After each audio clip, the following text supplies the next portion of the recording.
Good morning. I'm Stephen Leake. I'm an elder at First Presbyterian Church of Mesquite, and I'm also the teacher of the Discipleship Sunday School class there. Today we're continuing with our study of the Gospel of John. And just as a reminder, our curriculum comes from the Daily Bible Study Series by Professor William Barclay. And our version of the Bible that we are using comes from the New Revised Standard Version, which is the version of the Bible that we keep in our pews there at the church. Now today we're going to finish one of the long discourses by Jesus.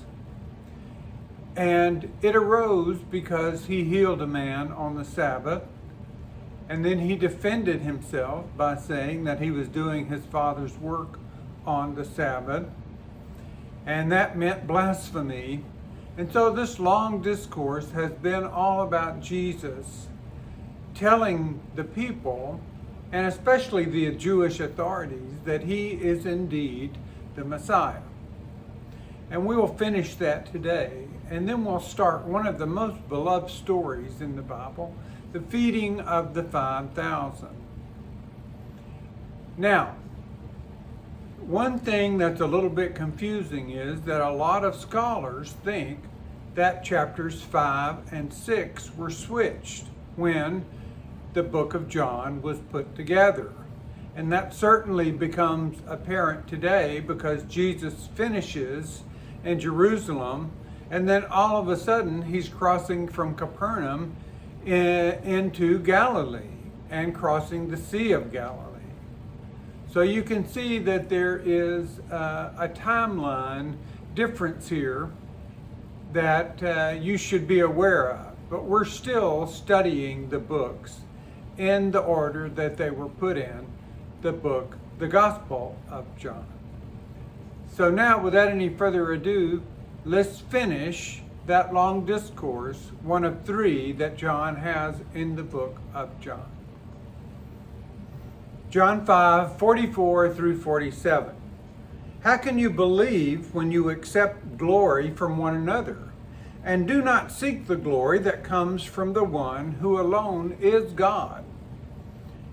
Do not think that I will accuse you before the Father. Your accuser is Moses, on whom you have set your hope. If you believed Moses, you would believe me, for he wrote about me. But if you do not believe what he wrote, how will you believe what I say? The scribes and the Pharisees desired the praise of the people. They dressed in such a way that everyone would recognize them. And they prayed in such a way that everyone would see. They loved the front seats in the synagogue. They loved the deferential greetings of men on the street. And just because of that, they could not hear the voice of God. And why was that? As long as people measure themselves against one another, they will be content. But the point is not, am I as good as my neighbor? The point is, am I as good as God? Or, what do I look like to God? As long as we judge ourselves by human comparisons, there's plenty of room for self-satisfaction, and that kills faith, for faith is born of a sense of need. But when we compare ourselves to Jesus Christ, we are humbled, and then faith is born. There's nothing left to do but trust in the mercy of God. Jesus finishes with a charge that would strike home. The Jews believed that the books which they believed Moses had given them to be the very word of God. Jesus said, if you had read these books carefully, you would see that they all pointed to me. He went on, you think that because you have Moses to be your mediator, you are safe. But Moses is the very one who will condemn you. He goes on, maybe you could not be expected to listen to me, but you're bound to listen to the words of Moses, to which you attach such value. And they all spoke of me. And here is a great truth.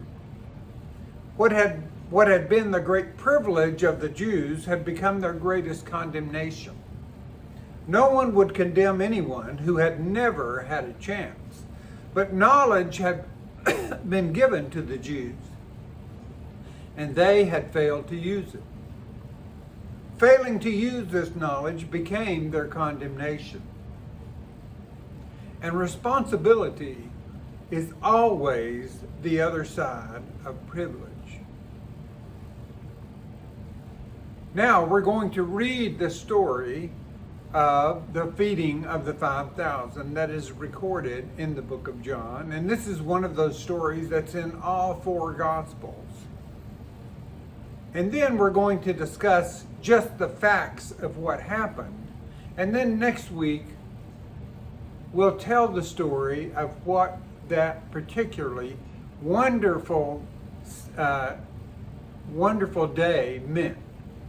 All right. John 6, 1 through 13. After this, Jesus went to the other side of the Sea of Galilee, also called the Sea of Tiberias. A large crowd kept following him because they saw the signs that he was doing for the sick. Jesus went down there with his disciples. Now the Passover, the festival of the Jews, was near. When he looked up and saw a large crowd coming toward him, Jesus said to Philip, "Where are we to buy bread for all these people to eat?" Jesus said this to test him, for he himself knew what he was going to do. Philip answered him, 6 months' wages could not buy enough bread for each of them to get just a little. One of the disciples, Andrew, Simon Peter's brother, said to him, "There is a boy here who has 5 barley loaves and 2 fish. But what are they among so many people?" Jesus said, "Make the people sit down." Now there was a great deal of grass in the place, so they sat down, about 5,000 in all.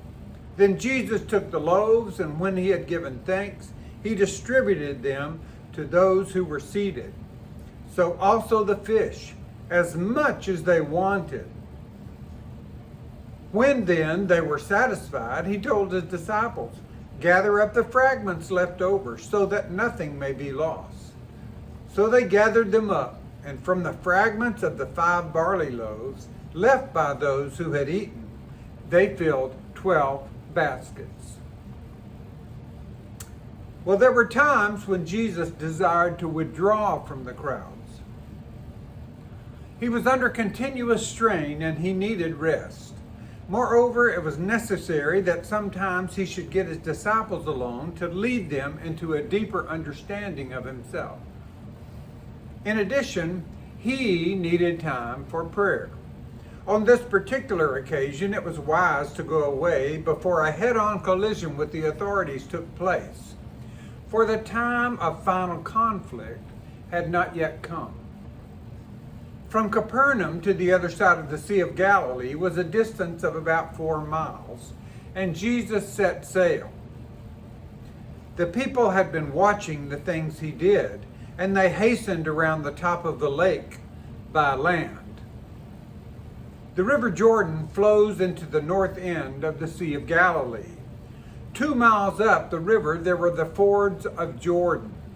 Near the fords was a village called Bethsaida Julius, to distinguish from the other Bethsaidas in Galilee. And Jesus, according to Luke chapter 9, verse 10, was making his way to Bethsaida Julius. Near there, almost on the lakeside, was a plain where the grass always grew, and it was to be the scene of a wondrous happening. At first, Jesus went up into the hills beyond the plain, and he was sitting there with his disciples. Then the crowd began to appear in droves. It was 9 miles around the top of the lake and across the ford, and they had made the journey very quickly. We are told that the feast of the Passover was near, and there would be even larger crowds on the roads at that time. Possibly many were on the road to Jerusalem by that route. Many Galilean pilgrims traveled north and crossed the ford and went through Perea, and then recrossed the Jordan near Jericho.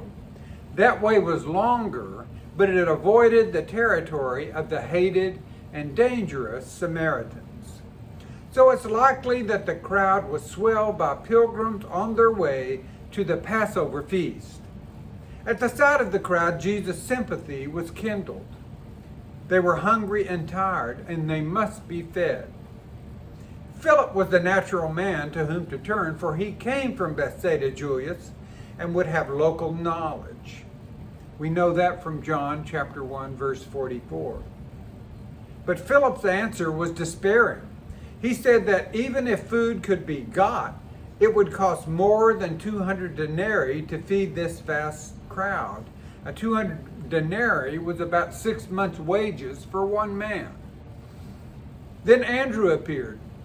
He had discovered a young boy with 5 barley loaves and 2 little fishes.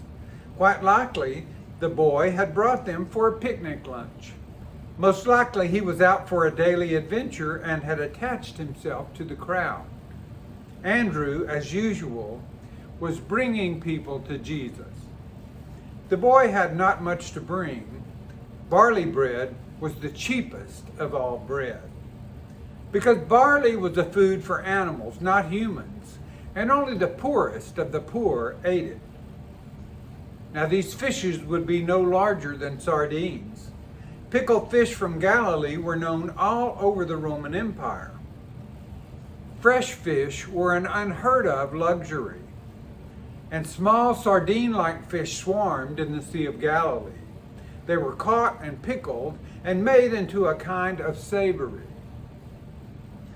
The boy had his little pickled fish to help wash down the dry barley bread. Jesus told the disciples to make the people sit down. He took the loaves and fishes and he blessed them. Now when he did that, he was acting as the father of a family. The grace he used would be the one that was used in every home. Blessed art thou, O Lord, our God, who causes to come forth bread from the earth. The people ate and were filled. When the people had eaten their fill, Jesus asked the disciples to gather up the fragments. The fragments were usually gathered up at a feast, and that's what the servants ate. Of the fragments, 12 baskets were taken up. No doubt each of the disciples had his own basket. It was bottle-shaped, and all Jews traveled with one. The Jew with his basket was a well-recognized figure. He carried it because he needed to carry his own food if he was going to observe the Jewish rules of cleanliness. So from the fragments, each disciple filled his basket. And so the hungry crowd were fed, and more than fed. That's all for today. Next week, we'll study the meaning of this wonderful story and its implication for our faith and daily life. Thank you so much, and God bless you all.